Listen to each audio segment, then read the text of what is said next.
Students நம்ம ஜாவாவில் வந்து 8th coding வந்து multi threading for even and odd operations. So first multi த்ரெட்டிங்னா என்னென்னு பார்க்கறதுக்கு முன்னாடி ஃபஸ்ட்டு த்ரெட்னா என்னென்னு பார்த்துடலாம். த்ரெட்டோட டெஃபினேஷன் என்னென்னா, thread is a single task that runs a program. இல்லை நம்ம இப்படியே சொல்லலாம், it is the smallest unit of execution in a program.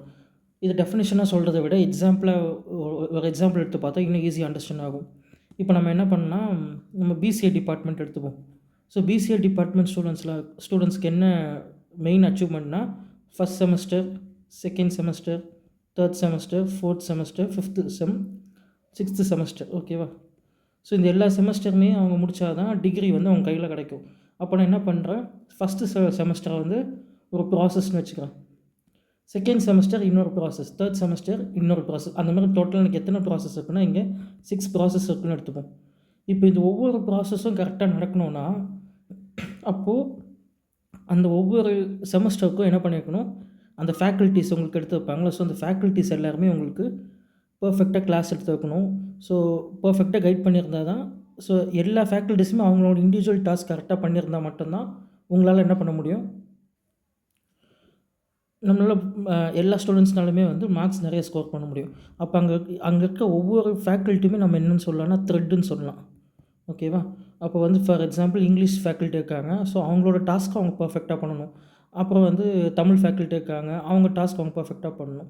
இப்போ உங்களுக்கு ஜாவா ஃபேக்கல்ட்டி இருக்காங்கன்னா அவங்க டாஸ்க் அவங்க பர்ஃபெக்டாக பண்ணணும். ஸோ எல்லாமே தனித்தனி இண்டிவிஜுவலாக பண்ணுறப்ப தான் உனக்கு அந்த ஃபுல் ப்ராசஸ் என்ன ஆகும், பர்ஃபெக்டாக எக்ஸிக்யூட் ஆகும். ஸோ அப்போ இந்த ஒவ்வொரு ஃபேக்கல்ட்டியுமே தான் நம்ம இங்கே என்னன்னு சொல்லலாம்னா நம்ம த்ரெட்டுன்னு சொல்லிட்டு அஸ்யூம் பண்ணிக்கலாம். இது அண்டர்ஸ்டாண்ட் ஆகிடுச்சுன்னா நம்ம வந்து கோடிங் என்னென்னு பார்த்துப்போம். ஸோ இங்கே எக்ஸ்பெக்டட் இன்புட் நான் என்ன கொடுத்துருக்கேன்னா, என்டர் டைம் லிமிட் கொடுத்துருக்கேன். எனக்கு இந்த என்டர் டைம் லிமிட் நம்ம ஆஸ் யூஷுவலாக நம்ம என்னென்னா, எனக்கு ஏதாவது டிஸ்பிளே ஆகணும்னா system.out.printல என்ன பண்ணுவோம், இது டபுள் கோட்ஸில் கொடுப்போம். இன் செகண்ட்ஸ்னு கொடுத்துருக்கேன். ஏன்னா டைம் வந்து ஏகப்பட்ட யூனிட்ஸ் இருந்தாலுமே இங்கே வந்து நான் செகண்ட்ஸ் கொடுத்துருக்கேன். அப்போ எத்தனை செகண்ட் கொடுத்துருக்கேன், 4 செகண்டு. இங்கே நான் 4 செகண்ட் கொடுத்தா எனக்கு அவுட்புட்டும் பேர் எத்தனை அவுட்புட் ஜென்ரேட் ஆகிட்டு இருக்குது, ஃபஸ்ட் ஒரு அவுட்புட்டு, இது second output, third output, fourth output. Suppose நான் இது இங்கே 5 செகண்ட்ஸ் கொடுத்தேன்னா எனக்கு இங்கே எத்தனை அவுட்புட் வந்துருக்கும், 5 அவுட்புட்ஸ் வந்துருக்கும். அப்போ நான் எத்தனை அவுட்புட், அது எத்தனை செகண்ட்ஸ் கொடுக்கணும்னா எனக்கு அத்தனை அவுட்புட் வந்து ஜென்ரேட் ஆகிட்டே இருக்கும். இப்போ இந்த கோடிங்கோட லாஜிக் எப்படின்னு பார்த்தோன்னா, நம்ம கொஸ்டினை பேர், ஸோ டைட்டில் என்னென்னா multi threading for even and odd operations. Even and odd operations இது எதை மெயின் பண்ணுது, multi threading. For example multi த்ரெட்டிங்னா பேரலாக நிறைய விஷயம் நடக்கும். இப்போது ஃபஸ்ட் இயர் பிசியாக இருக்காங்க, செகண்ட் இயர் பிசியாக இருக்காங்க, அகெயின் வந்து தேர்ட் இயர் பிசியாக இருக்காங்கன்னு எடுத்துக்கும். அப்போது இவங்களுக்கும் ஃபஸ்ட் ஹவர் வந்து ஒரு ஃபேக்கல்ட்டி கிளாஸ் எடுப்பாங்க, இவங்களுக்கும் ஃபஸ்ட் ஹவர் ஃபேக்கல்ட்டி கிளாஸ் எடுப்பாங்க, இவங்களுக்கும் ஃபஸ்ட் ஹவர் ஃபேக்கல்ட்டி கிளாஸ் எடுத்துருப்பாங்க. ஸோ 3 கிளாஸஸ்க்குமே. அப்போது 3 பேருமே அட் அ டைம் என்ன என்கேஜாக இருக்கல கிளாஸ் ரூம்ஸ். ஸோ இதுதான் என்ன பண்ணுவாங்க, பேரலாக நடக்கும். இவங்களுக்கும் ஃபஸ்ட் ஹவர் கிளாஸ் நடக்கும், செகண்ட் பிசிஏக்கும் ஃபஸ்ட் ஹவர் கிளாஸ் நடக்கும், தேர்ட் பிசிஏக்கும் ஃபஸ்ட் ஹவர் கிளாஸ் நடக்கும். ஸோ பேரலாக நடக்கிறது நம்ம என்ன சொல்லுவோம், மல்டி த்ரெட்டிங்கும். இங்கே ஈவன் அண்ட் ஆடுன்ற கான்செப்ட் ஏன் வருதுன்னா, இப்போ நம்ம இங்கேயும் நம்ம என்ன பண்ணுவோம், ரேண்டமாக சில நம்பர்ஸ் ஜென்ரேட் பண்ணுவோம். இங்கே ஜென்ரேட்டட் நம்பர் கொடுத்துருக்கோம்ல, ஆல்ரெடி ரேண்டம் நம்பர் ஜென்ரேஷன் ஒரு ப்ரோக்ராம் பார்த்துருக்கோம். ஸோ அதே லாஜிக் இங்கேயும் நமக்கு யூஸ் ஆகும். இப்போ எனக்கு ஒரு எக்ஸாம்பிளுக்கு வந்து ரேண்டம் நம்பர்ஸ் வந்து நான் 0 to 99 கொடுக்குறேன்னு வச்சுக்கோம். ஓகேவா? 0 to 99 தான் ரேண்டம் நம்பர்ஸ் தரேன்னா, அப்போ எனக்கு இதில் டோட்டலாக எத்தனை நம்பர்ஸ் இருக்குன்னா 100 நம்பர்ஸ் இருக்குது. ஏன்னா 0லேருந்து ஸ்டார்ட் ஆகிறதுனால. அப்போ அதுலேருந்து எனக்கு ஏதாவது ஒரு நம்பர் என்ன ஆகிட்டே இருக்கும், ஜென்ரேட் ஆகிட்டே இருக்கும். ஓகேவா? ஸோ அப்போ ஜென்ரேட்டட் நம்பர் என்ன ஆகுது, 152, 22, 25, 84. உனக்கு வரும்போது இதே அவுட்புட் தான் வரணும்னு கிடையாது. உனக்கு இந்த ரேஞ்சுக்குள்ளே, அதாவது 0லேருந்து 99க்குள்ளே ஏதோ ஒரு நம்பர் வரும்னு வச்சுக்கோ. அது வந்துட்டு நெக்ஸ்ட் லைனில் உனக்கு என்ன ஷோ ஆகணும்னா, இப்போது வந்த நம்பர் வந்து என்னது, இப்போ 52ன்னு அந்த ரேண்டம் நம்பர் ஜென்ரேட் ஆகுதுன்னா, அந்த 52 ஈவன் நம்பர் ஆட் நம்பராக செக் பண்ணும். இன்கேஸ் அது ஈவன் நம்பராக இருந்துச்சுன்னா எனக்கு இந்த ஈவன் நம்பரோட ஸ்கொயர் என்னென்னு கண்டுபிடிக்கணும். இப்போ 52க்குன்னா 52ஓட ஸ்கொயர் என்னென்னு கண்டுபிடிச்சி எனக்கு அதோட ஆன்சர் டிஸ்பிளே ஆகணும். ஸ்கொயர்னால் அதே நம்பர் 2 வாட்டி மல்டிப்ளை பண்ணணும். இப்போ 52 ஸ்கொயர்னால் 52 × 52ஓட ஆன்சர் என்னன்னு சொல்லி டிஸ்பிளே ஆகணும். அகெயின் 22 ஜென்ரேட் ஆகிட்டு, 22 ஈவன் நம்பர்னால, ஸோ இப்போ ஈவன் நம்பர் வந்து எனக்கு என்ன பண்ணணும், அது ஸ்கொயர் பண்ணணும். அதே எனக்கு ஜென்ரேட் ஆகிற நம்பர் வந்து ஆட் நம்பராக இருந்துச்சுன்னா அதை க்யூப் பண்ணணும். க்யூப் பண்ணி அவுட்புட் டிஸ்பிளே ஆகும். ஆட் நம்பர் இப்போ எப்படின்னா அது ஆட் நம்பர் க்யூப் பண்ணணும்னா, இப்போ 25 இருக்கா, 25 வந்து 3 வாட்டி மல்டிப்ளை பண்ணி வர ஆன்சர் தான் இங்கே என்ன பண்ணி வைப்பாங்க, கொடுத்துருப்பாங்க. இப்போ நம்ம கோடிங் என்னென்னு பார்த்துடலாம். ஸோ இங்கேயுமே நம்ம என்ன பண்ண போகிறோம், அந்த நம்ம ரேண்டம் நம்பர்ஸ் ஜென்ரேட் பண்ணுறனால இம்போர்ட் ஜாவா டாட் யூட்டில் ரேண்டம்ன்ற கிளாஸ் இம்போர்ட் பண்ணியிருக்கோம். Again import Java dot util scanner. ஏன்னா நம்ம அந்த டைம் என்னென்னு இது பண்ணுறதுக்கு இன்புட் வாங்க போகிறோம். ஸோ இன்புட் வாங்க போகிறனால ஸ்கேனர் கிளாஸை நம்ம இம்போர்ட் பண்ணி வச்சுருக்கோம். இங்கே நெக்ஸ்ட்டு நம்ம த்ரெட் 1 சொல்லிட்டு ஒரு கமெண்ட் கொடுத்துருக்கோம். அதை நம்ம எப்படி கிரியேட் பண்ணோம்னா, த்ரெட்டுன்றதுமே ஒரு டிஃபால்ட் கிளாஸ் தான். என்னது? த்ரெட்டுன்றதுமே ஒரு டிஃபால்ட் கிளாஸு. ஓகேவா? அப்போ நம்ம அது எப்படி கிரியேட் பண்ணோம்? நார்மலாக எப்படி ஒரு கிளாஸ் கிரியேட் பண்ணணும்? கிளாஸுன்னு நம்ம அந்த கீவேர்டு கொடுத்துட்டு அந்த ஒரு பேர் வச்சுக்கலாம்ல. நம்பர் ஜென்ரேட்டர் நம்ம என்ன பண்ணியிருக்கோம், பேர் வச்சுருக்கோம். ஆனால் அந்த நேம் நடுவில் கேப் விடக்கூடாது. எக்ஸ்டென்ஸ், இந்த எக்ஸ்டென்ற கீவேர்ட் நம்ம இன்னெரிட்டன்ஸ் கான்செப்ட்டில் பார்த்துருப்போம். அப்போனா இன்னெரிட்டன்ஸ்னால் த்ரெட்டுன்னு ஒரு கிளாஸ் இருக்குது. அதுலேருந்து நம்ம இதை எக்ஸ்டெண்ட் பண்ணி எடுத்துருக்கோம். எக்ஸ்டென்ஸ் த்ரெட்டுன்னு எடுத்துக்கோன்னா அப்போ இதுதான் பேரண்ட் கிளாஸ் மாதிரி வச்சுப்போம். இது பேரண்ட்னா, இது பேரண்ட் கிளாஸ்னால் இது வந்து நம்ம கிரியேட் பண்ணி அதோட சைல்டு மாதிரி. அப்போ இதில் இருக்க எல்லா கேரக்டர்ஸுமே இது என்ன பண்ணிக்கலாம், ஆக்சஸ் பண்ணிக்கலாம். ஸோ நம்ம என்ன பண்ணியிருக்கோம்னா, நம்பர் ஜென்ரேட்டர்னு கிளாஸ் கிரியேட் பண்ணியிருக்கோம். அது த்ரெட்லேருந்து எக்ஸ்டெண்ட் ஆகுது.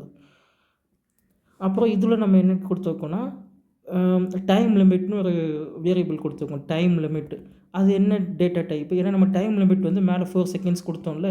ஸோ அதுக்காக என்ன பண்ணோம், இந்த 4 செகண்ட்ஸை இந்த 4ன்ற வேல்யூ ஸ்டோர் பண்ணுறதுக்கு ஒரு வேரியபிள். அது என்ன டேட்டா டைப்? இன்டீஜர். ஏன்னா நம்ம டைம் வந்து இன்டீஜர் தானே தரும், அதனால இன்டீஜர். அகெயின் என்ன பண்ணியிருக்கோம்னா, இங்கே என்ன கொடுத்துருக்காங்க, நம்பர் ஜென்ரேட்டர்னு கொடுத்துருக்காங்கன்னா, இதை தான் நம்ம ஜாவாவில் என்ன சொல்லுவோம், கன்ஸ்ட்ரக்டர்னுவாங்க. ஜாவாவில் கன்ஸ்ட்ரக்டர்னு ஒன்றுமே இல்லை. அது வந்து ஒரு ஆப்ஜெக்டை இனிஷியலைஸ் பண்ணுறதுக்கு இல்லை வேரியபிளை இனிஷியலைஸ் பண்ணுறதுக்குன்னுவாங்க. ஸோ அது மீனிங் என்னென்னா, இது கன்ஸ்ட்ரக்டர்னு எப்படி கண்டுபிடிக்கணும், இந்த கிளாஸோட நேம் என்னது, இந்த கிளாஸோட நேம் வந்து நம்பர் ஜென்ரேட்டர். நம்ம இங்கே டிக்ளேர் பண்ணுற இந்த ஃபங்க்ஷனோட பேரும் என்னது, கிளாஸோட நேமும் அதே தான், ஃபங்க்ஷனோட நேமும் அதே தான். அப்போ சிம்பிளாக சொல்லணும்னா, கன்ஸ்ட்ரக்டர்ன்றது நம்ம கிளாஸுக்கு என்ன பேர் வச்சுருக்கோமோ அதே பேர் வச்சு ஒரு ஃபங்க்ஷன் க்ரியேட் பண்ணோம், அதுதான் கன்ஸ்ட்ரக்டர். அது நம்ம இங்கே க்ரியேட் பண்ணியிருக்கோம். அதுக்கு என்ன ஆர்குமெண்ட் பாஸ் பண்ணியிருக்கோம்னா, இந்த டைம்ன்றதை இன்ட்டு டைம்னு சொல்லிட்டு ஆர்குமெண்ட் பாஸ் பண்ணியிருக்கோம். இங்கே டைம் லிமிட்னு கொடுத்துருக்கோம்ல, ஓகேவா? இந்த டைம் லிமிட்டில் 4ன்ற வேல்யூ ஸ்டோர் பண்ணியிருப்போம். அதுவும் இப்போ இங்கே நம்ம வர அந்த டைம் என்ன ஆகிடும், இது மேப் பண்ணிக்கும். ஓகேவா? நம்ம அது ரன் பண்ணும்போது என்ன டைம் என்டர் பண்ணுறோமோ அது எதில் ஸ்டோர் ஆகிக்கும், சும்மா டைம் லிமிட்ன்ற வேரியபிளில் அது ஸ்டோர் பண்ணிக்கும். இப்போ இந்த கோடிங்கில் பார்த்தோன்னா, இங்கே வந்து என்னென்னு கொடுத்துருக்காங்கன்னா, பப்ளிக் வாய்டு ரன்னுன்னு கொடுத்துருக்காங்க. அப்போ இது வந்து பப்ளிக் ஆக்சஸ் கொடுத்துருக்கோம், யார் வேணால் ஆக்சஸ் பண்ணுங்கள். வாய்டுனா அது எந்த ஒரு டேட்டா டைப்பும் கிடையாது, ரிட்டன் டைப் கிடையாதுன்ற மாதிரி. என்ன மெத்தடு, அதாவது என்ன அந்த ஃபங்க்ஷனுக்கு என்ன பேர் வச்சுக்கோ, ரன்னுன்னு கொடுத்துருக்கோமா. இப்போ இங்கேயும் அது ரிப்பீட் ஆகுது. அகெயின் நீ வேறு ஒரு லைனில் பார்த்தோன்னா, இங்கேயும் என்ன கொடுத்துருக்காங்க பேர், பப்ளிக் வாய்டு ரன் கொடுத்துருக்காங்க. அகெயின் இங்கேயுமே என்ன இருக்குது, பப்ளிக் வாய்டு ரன். ஸோ எல்லா மெத்தடுமே என்ன நேமில் வருதுன்னா, வாய்டு ரன். இது வந்து த்ரெட்டில் மட்டும் ஸ்பெசிஃபிக்கான கான்செப்ட். நம்ம இந்த மெத்தட் இல்லை ஃபங்க்ஷன் ரெண்டுமே ஒன்று தான். மெத்தட்னாலும் ஒன்று தான், ஃபங்க்ஷனாலும் ஒன்று தான். அப்போ அதுக்கு நம்ம இந்த த்ரெட்டுனா மட்டும் என்ன பேர் வைக்கணும், RUN ரன்னுன்ற மாதிரி நம்ம நேம் பண்ணணும். இதை நீ ரன்னுன்னு கொடுத்துட்டு நம்ம கடைசியாக ஆப்ஜெக்ட் க்ரியேட் பண்ணுவோம். ஆப்ஜெக்ட் க்ரியேட் பண்ணுறப்போ ஸ்டார்ட்டுன்னு கொடுத்தோன்னா நம்ம எங்கெங்கெல்லாம் ரன் கொடுத்து வச்சுக்கோமோ எல்லாமே என்ன ஆகும், மொத்தமாக ரன் ஆகும். இது எப்படின்னா, இப்போ ஒரு ஆணி இருக்குன்னு எடுத்து, ஒரு நெயில் இருக்குன்னா அதை ஒரு 10 ரோப் ஒன்றா கட்டி வச்சிருக்கோன்னு எடுத்துக்கோ. இப்போ 10 ரோப்ஸ் வந்து இதுக்கு டைப் பண்ணி வச்சுருக்கேன். ஒன்ஸ் இந்த ஆணி எடுத்துகிட்டா என்ன ஆகும்னா, இது 10மே என்ன ஆகும், அப்படியே தனித்தனியாக ஒரு டேரெக்ஷனில் போய்டும்ல. ஸோ அதே மாதிரி தான். ஸோ இதை வந்து இது ஸ்டார்ட் மாதிரின்னு எடுத்துக்கோ. இது எல்லாமே ரன் வந்து நான் டிக்ளேர் பண்ணியிருக்கேன். இதை நான் ஒன்ஸ் இதை ஸ்டார்ட்னு சொல்லிட்டு எல்லாமே என்ன ஆகும், ரன் பண்ணி ஸ்டார்ட் ஆகிடும். இந்த கான்செப்ட் நம்ம அண்டர்ஸ்டாண்ட் பண்ணி வச்சுக்கணும். அப்புறம் இங்கே என்ன பண்ணியிருக்கோம்னா, நம்ம யூஸ்வலாக வந்து ரேண்டம் நம்பர்ஸ்க்கு எப்படி பண்ணுமோ அந்த ரேண்டம்ன்ற கிளாஸில் நம்ம ஆப்ஜெக்ட் ஒன்று கிரியேட் பண்ணியிருக்கோம். ஸோ நியூ ரேண்டம் ஆஃப்னு போட்டுட்டு நம்ம கொடுத்தாச்சு. இப்போ இங்கே இன்னொன்று என்ன யூஸ் பண்ணியிருக்கோம்னா, ட்ரைன்னு யூஸ் பண்ணியிருக்கோம், கேட்ச். இந்த ட்ரை அண்ட் கேட்ச் வந்து இன்னொரு கோடிங்கில் வந்து எக்ஸப்ஷன் ஹேண்ட்லிங் நம்ம தனியாக படிப்போம்.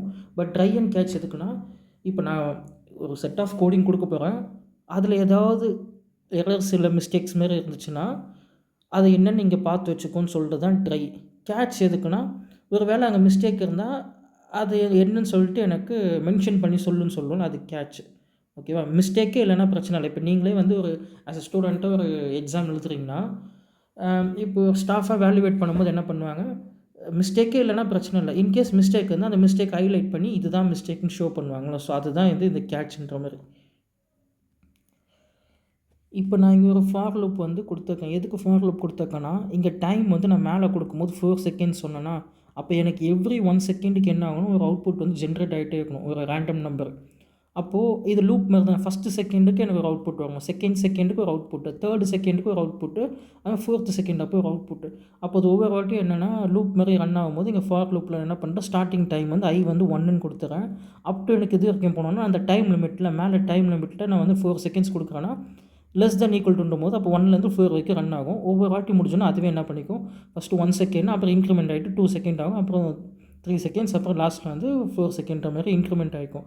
அகைன் இதில் நம்ம என்ன டிக்ளேர் பண்ணுறோன்னா, இதுவும் ரேண்டம் நம்பர்ஸில் பார்த்துப்போம். இப்போ நான் என்ன பண்ணேன், நம்மன்னு ஒரு வேரியபிள், NUMன்னு ஒரு வேரியபிள் டிக்ளேர் பண்ணிவிட்டு அது என்ன டேட்டா டைப்பு, இன்டீஜர். அப்போ நான் இங்கே அதாவது உனக்கு ஜென்ரேட் ஆகக்கூடிய எல்லா நம்பர்ஸுமே இன்டீஜர் தான். அப்போ ரேண்ட் டாட் நெக்ஸ்ட் இன்ட்டு மேலே நம்ம வந்து இங்கே ரேண்டுக்குன்னு சொல்லிட்டு அந்த ரேண்டமுக்கு ஒரு ஆப்ஜெக்ட் க்ரியேட் பண்ணியிருக்கோம். இந்த நெக்ஸ்ட் இன்ட் ஆஃப் 100ன்னு கொடுத்தோன்னா இதோட சைஸ் 100 மாதிரி, ஓகேவா. அப்போனா எனக்கு ரேண்டம் நம்பர்ஸ் வந்து 100 சைஸ்க்குள்ளே பிரிண்ட் ஆகணும். அப்போனா இது என்னென்னு எடுத்துக்கோன்னா, 0லேருந்து ஸ்டார்ட் ஆகுறதுனால 0 to 99 நம்பர்ஸ் மட்டும் பிரிண்ட் பண்ணணும். சப்போஸ் நான் இங்கே ரேண்ட் 1000 கொடுத்தேன்னா 0லேருந்து 999 நான் என்ன கொடுக்குறேனோ அத்தனை வேல்யூஸ் பிரிண்ட் ஆகும். ஆனால் 0லேருந்து ஸ்டார்ட் ஆகிறதுனால ஒரு நம்பர் கம்மியாக பிரிண்ட் ஆகும். இது ஒன்று. எனக்கு இப்போ என்னென்னா இங்கே மேலே போய் பார்த்தோன்னா இங்கே என்னென்னு நம்ம எல்லாத்துக்கும் ஃபஸ்ட் லைன் என்ன வருது, ஜென்ரேட்டட் நம்பர் வருதுல்ல. ஸோ அப்போ நம்ம அதை என்ன பண்ணுவோம், சிஸ்டம் டாட் அவுட் பிரிண்ட்டில் கொடுத்துடலாம். So system dot out print L கொடுத்தா நமக்கு நெக்ஸ்ட் லைனில் ஷோ ஆகும், ஓகேவா. இங்கே ஸ்லாஷன் நம்ம வேணும்னா போட்டுக்கலாம், இல்லைனா இங்கே எல்என் கொடுத்தாலே அது ஓகே தான். ஸோ ஜென்ரேட்டட் நம்பர் கொடுத்துட்டு எந்த நம்பர் ஜென்ரேட் ஆகுது, இப்போ உனக்கு இங்கே எந்த நம்பர் ஜென்ரேட் ஆகுது, ஃபார் எக்ஸாம்பிள் உனக்கு 22 ஜென்ரேட் ஆகுதுன்னா அந்த நம்பர் இங்கே 22ன்னு சொல்லிட்டு உனக்கு ஷோ ஆகும். இதை மட்டும் டபுள் கோட்ஸில் கொடுக்கணும். இது NUM வந்து டபுள் கோட்ஸில் கொடுக்க வேண்டாம், ஏன்னா அந்த NUMல என்ன வேல்யூ ஸ்டோர் பண்ணியிருக்கோ அது அங்கே ஷோ ஆகும். இந்த லாஜிக் சொல்லிட்டேன். இப்போ நான் மேலேயே சொன்ன மாதிரி என்னென்னா, எனக்கு ஏதோ ஒரு ரேண்டம் நம்பர் ஜென்ரேட் ஆகுதுல்ல, எனக்கு ஏதோ ஒரு ரேண்டம் நம்பர் ஜென்ரேட் ஆகிறப்போ இப்போ எனக்கு ஃபஸ்ட்டு இங்கே என்ன ஜென்ரேட் ஆச்சு, 52 ஆச்சா. இந்த 52 ஈவன் நம்பராக இருந்துச்சுன்னா ஸ்கொயர் பண்ணணும், அது ஈவன் நம்பர் இல்லை ஆட் நம்பராக இருந்துச்சுன்னா அதை க்யூப் பண்ணணும். ஸோ ஸ்கொயர் அண்ட் க்யூப் பண்ணணும்னா ஃபஸ்ட்டு அது ஈவனாக இல்லையான்னு சொல்லிட்டு கண்டுபிடிக்கணும்ல. அப்போ ஈவன் நம்பர் இல்லையான்னு கண்டுபிடிக்கிறதுக்கு அதுக்கு நம்ம என்ன பண்ணணும், கோடிங் எழுதணும். அப்போ இங்கே என்ன பண்ணியிருக்காங்க, இஃப் இந்த NUM நம் இந்த பர்சன்டேஜ் வந்து மாடியூலோ சிம்பிள், ஓகேவா. அப்போ நம்ம என்ன பண்ணோம், இப்போ ஃபார் எக்ஸாம்பிள் இந்த நம்ம என்ன எடுத்துப்போம், 52னே மேலே கொடுத்த மாதிரி எடுத்துக்கலாம். அந்த நம்பரோட வேல்யூ 52ன்னு எடுத்துப்போம். இதை 2வால் டிவைட் பண்ணணும், பர்சன்டேஜ்னாலும் டிவிஷன் தான். ஸோ 2வால் டிவைட் பண்ணு, 2வால் டிவைட் பண்ணனா 2 2s are 4, again 12, again 2 6 are அப்போ ஆன்சர் என்னது 26ன்னு வருது கோஷன்ட்டு. நார்மலாக வந்து இப்போ 52 இருக்குன்னு எடுத்துப்போம், 52 டிவைடட் பை 2னா ஆன்சர் வந்து 26 தான் போடுவாங்க. ஆனால் இதே வந்து அந்த பர்சன்டேஜ் மாடியூல் ஆப்ரேஷன் வந்தால் நீ மேலே என்ன இருக்கோ கோஷன்ட்டை வந்து ஆன்சராக போடக்கூடாது, கீழே ரிமைண்டர் என்ன வந்து அதுதான் ஆன்சர், ஓகேவா. அப்போ நான் இந்த ரேண்டமாக ஜென்ரேட் ஆகக்கூடிய நம்பரை நான் 2வால் டிவைட் பண்ணும்போது ரிமைண்டர் ஒரு வேளை 0, அப்போ அது ஈக்குவல் டுனா கம்பேர் பண்ணணும். நீ சிங்கிள் ஈக்குவல் டு கொடுத்தா இப்போ இந்த இடத்துல I = 1னா ஐயோட வேல்யூ 1ன்ற மாதிரி, டபுள் ஈக்குவல் டு கொடுத்தா அது கம்பேர் பண்ணிக்கும். அதாவது இங்கே வர வேல்யூவும் இப்போ இதை டிவைட் பண்ண எனக்கு என்ன ரிமைண்டர் வருது, 52 அந்த பர்சன்டேஜ் 2ன்னு கொடுத்தா எனக்கு ஆன்சர் என்னது, அந்த ரிமைண்டர் ஆன்சர் 0. இங்கேயும் 0 கொடுத்துருக்கோம். இது ரெண்டுமே சேமா, ஆமாம் ரெண்டுமே சேம்னு இருந்துச்சுன்னா அப்போ அது என்ன மீனிங்னா ஈவன் நம்பர், அப்படி தானே. ஏன்னா எனக்கு ரிமைண்டர் 0 2 டேபிளில் ஒரு நம்பர் டிவைட் ஆகுதுனாலே அது வந்து ஈவன் நம்பர். அப்படின்னா எனக்கு என்ன பண்ணணும்னா அது ஸ்கொயர் ஆகணும், கரெக்டாக. அப்போ நான் என்ன பண்ணுறேன், இங்கே அதுக்கு ஒரு ஆப்ஜெக்ட் க்ரியேட் பண்ணுறேன். அப்போ ஸ்கொயர்ன்ற கிளாஸு ஸ்கொயர் த்ரெட்டு, இது என்ன ஷார்ட் ஃபார்ம் வச்சுக்கிறேன், SQன்ட்டு. அப்போது இது ஆப்ஜெக்டோட நேம், ஓகேவா. SQன்றது object name, new square thread, எந்த நம்பருக்கோ அதுக்கு வந்து ஏற்ற மாதிரி என்ன பண்ணணும், அது ஸ்கொயர் பண்ணணும். இங்கே நான் என்ன கொடுத்துருக்கேன் பேர் SQ.start. ஆல்ரெடி சொன்ன மாதிரி இப்போ நான் ரன்னு கொடுத்துருந்தேன்னா இங்கே ஸ்டார்ட்டுன்னு கொடுத்தா அது என்ன ஆகும், எனக்கு அந்த ஃபங்க்ஷன் ஃபுல்லாக ரன் ஆகும். அப்போது இங்கே SQ.startன்னு கொடுத்தாச்சு, அப்போ தான் எனக்கு இது ரன் ஆகும். இஃப்பில் இது கொடுத்தாலும் நெக்ஸ்ட் இதில் கொடுக்கலாம், எல்ஸில் கொடுக்கலாம். எல்ஸ் என்னென்னா இப்போ சப்போஸ் அது ஈவன் இல்லைன்னு ஆயிடுச்சுன்னா அப்போ ஆட்டோமேட்டிக்காக என்ன ஆகும், அது ஆட் நம்பர் தானே. அப்போது அகெயின் என்ன பண்ணேன், கியூப் த்ரெட்னு ஒரு கிளாஸ் இருக்குது. அப்போ ஷார்ட் ஃபார்ம் ஆப்ஜெக்ட் வந்து நான் CBன்னு வச்சுட்டு அதுக்கு நியூ ஸ்பேஸ் க்ரியேட் பண்ணிவிட்டு அகெயின் கொடுத்துருக்க நம்பர் அது க்யூப் பண்ணிக்கும். ஸோ அது CB.start கொடுத்தாக்க அது ஆட்டோமேட்டிக்காக இந்த ரன் இது கண்டெய்னர்னு சொல்லிட்டு ரன் ஆகும். நெக்ஸ்ட்டு த்ரெட்.sleepன்னு கொடுத்துருக்கோம்ல, இந்த ஸ்லீப் எப்படின்னா இப்போ நம்ம மேலே கொடுக்கும்போது எனக்கு டைம் லிமிட் வந்து 4 செகண்ட்ஸ் கொடுத்துருக்க. இது நீ டைம் லிமிட்டே இல்லாமல் இந்த கோடிங்கை ஜென்ரேட் பண்ணால் உனக்கு அது நிற்கவே நிற்காது. அவுட்புட் என்ன ஆகிட்டு இருக்கும், சிஸ்டம் நம்ம ஆஃப் பண்ணுற வரைக்கும் அது என்ன ஆகிட்டே இருக்கும், ரன் ஆகிட்டே இருக்கும். அதாவது இன்ஃபினிட்டி டைம் வரைக்கும் அது ரன் ஆகிட்டே இருக்கும். ஸோ அதுக்கு தான் நம்ம என்ன பண்ணுறோம், ஒரு டைம் லிமிட் கொடுத்து அந்த டைம் வரைக்கும் ரன் ஆகும். பட் சிஸ்டமுக்கு நம்ம அந்த டைம் சொல்லும்போது நம்ம இங்கே 4 செகண்ட்ஸ் மென்ஷன் பண்ணுறோம், இந்த டைம் லிமிட்டில் போய் ஸ்டோர் ஆகும். பட் த்ரெட்டுக்கு அது எப்படி அண்டர்ஸ்டாண்ட் ஆகும்னா, நம்ம 1 செகண்டுக்கு ஒன்ஸ் தானே வரணும்.